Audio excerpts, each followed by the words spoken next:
geboren in Durban. Und da steht nicht nur in meinem Pass, was mich mit meiner Heimat verbindet, ist mehr als das Kap der guten Hoffnung. Ich hab nie aufgehört zu erzählen von dir. So viele Fragen stellte man mir.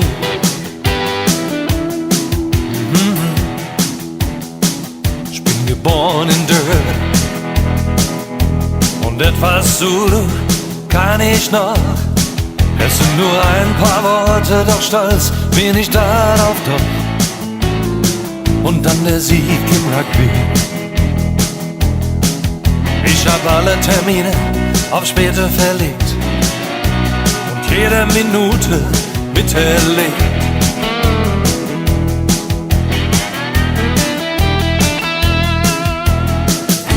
Ich war ein Junge, als ich ging, und als ein Mann komm ich zurück. Bin fast ein halbes Leben nur unterwegs gewesen, aber mein Herz dreht sich bei dir.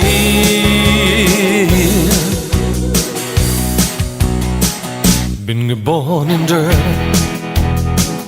und es war für mich ein großer Tag, als man Nelson Mandela die Freiheit wiedergab. Er lächelte wie immer, sagte kein Wort von Rache und kein Wort von Schuld. Er wusste, Frieden braucht viel Geduld.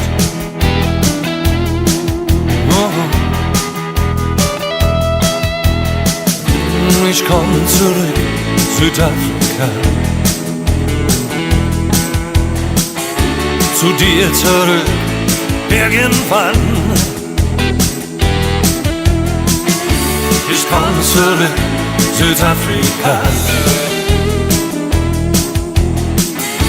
Und diesmal freu ich mich sogar.